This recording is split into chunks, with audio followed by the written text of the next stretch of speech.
Hi, friends. Reverend Beth Simmons here with a midweek moment for you.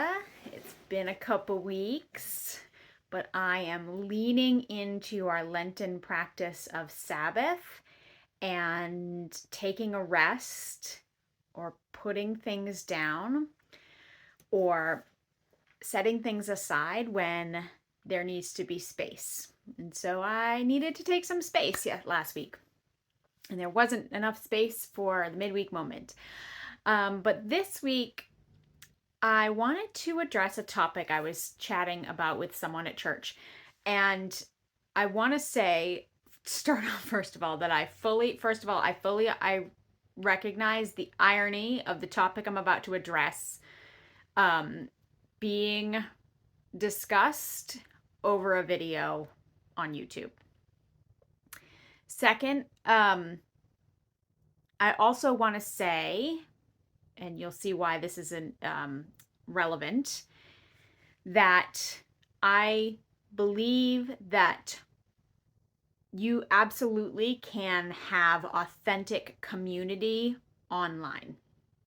Plenty of examples where that happens, where you find support and community and people of similar persuasions and ideas and love and all that stuff online. That being said, I am slightly, I don't want to say concerned. Concerned is maybe not the right word. I have thoughts about the fact that sometimes we trick ourselves into thinking that we have more of a community around us and support than we actually do, or that we are part of relationships and communities that we're not really a part of because it's one way direction. Let me give you some examples.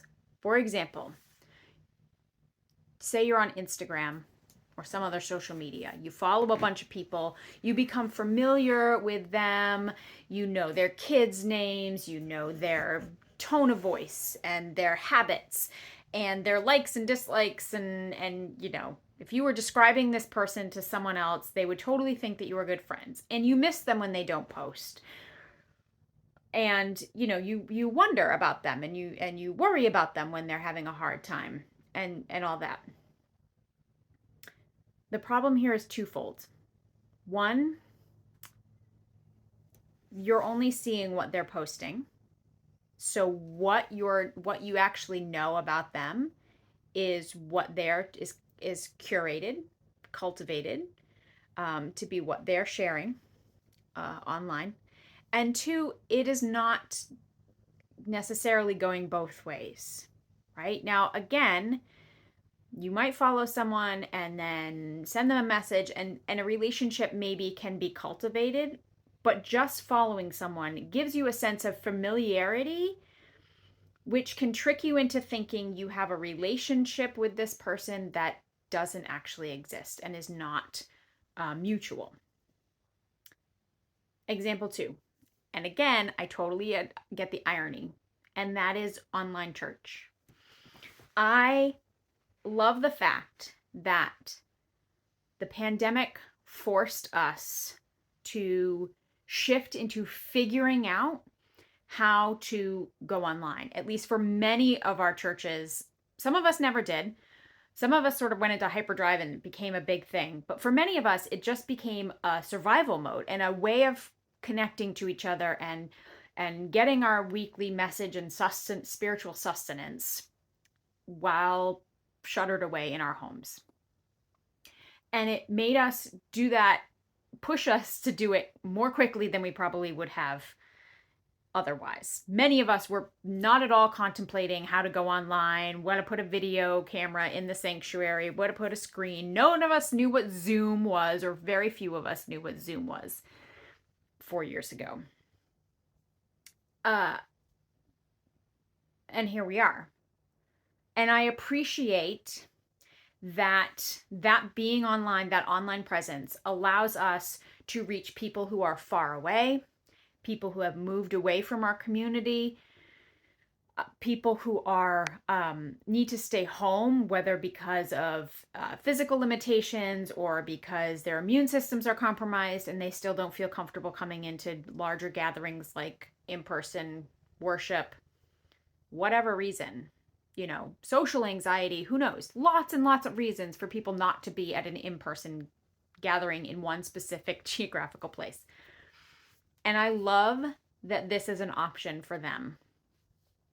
That being said, again, I think it can lead to a false sense of relationship and community. When you are watching a worship service, even if a full worship, we only post my sermon, so that's a thing in of itself, right? You're only getting one little nugget of our worship service. But even when you're watching a full worship service, I would say even when you're doing it on Zoom and you can see the people who are participating, there is something missing. Some sense of our own vulnerability that is not being brought, our own gifts that are not being brought into that. Now, sometimes some congregations have got the Zoom thing down. People lead worship from there. Some churches do online Zoom gatherings so you can just have conversation. And I think that helps, right? Because that's a little bit more authentic sharing. But it is the sort of consuming of media put out by churches. So you're looking at an Instagram feed or some TikTok videos or watching YouTube videos and feeling like, I love this church, I love this pastor, I love being part of this community, when you're not actually in a relationship of mutuality in that situation. I am not saying that then we should toss out all online media. Again, I think there are real great benefits. And I personally love having started this midweek moment thing. I know people from all different places in the country, people from different parts of my life that know that I'm here, love to tune in. People from the church, people from the community who aren't a part of our congregation watch this. And thank you to all of you who do tune in every week or most weeks to catch this message. So I'm not saying it's a bad thing. I'm just cautioning that it sometimes can lull us into a false sense of community and relationship. So I'm going to just encourage you, if you have the opportunity, the ability, the spoons to be a part of an in-person community somehow. And it does not have to be a church. If you're in Hancock or in the Monadnock region and you want to come check out our church and be a part and see if, our community might be a good fit for you, all the blessings and invitation and welcome. Please come visit us and see what we're all about. Great. I would love to have you.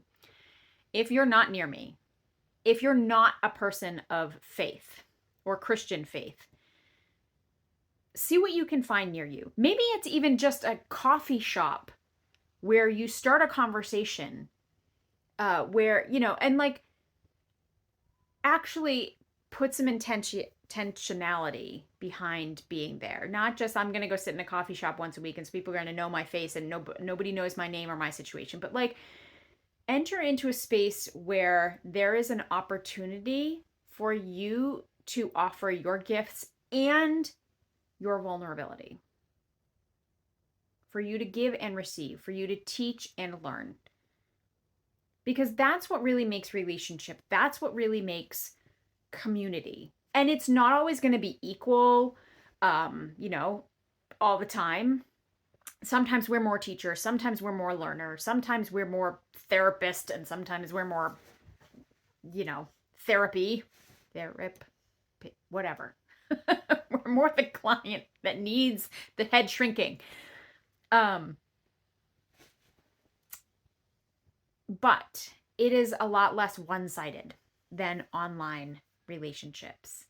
So if you're into meditation, Google meditation near me. If you are into the outdoors, find a hiking group. If you're a parent, see if you can meet with other parents or with older folks who want to get to know kids and hang out with younger people. Whatever.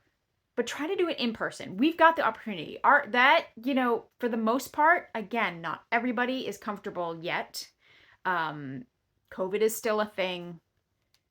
People still have compromised immune systems or are cautious about, the potential for getting long COVID. Totally get it. But if it is possible for you, if you feel comfortable and safe doing so, I would encourage you. And if you don't, try to find a space online that is more about mutuality, where you can share gifts and vulnerability rather than just consuming content that is curated and directed in a particular way and doesn't allow a give and take. All right, I'm going to jump off my soapbox now and offer you a blessing for the rest of your week. Folks, it is Pie Day. Go eat some pie of whatever shape, form, sweet, savory, however you want to do it. Pie Day. Celebrate the mathy people in your life.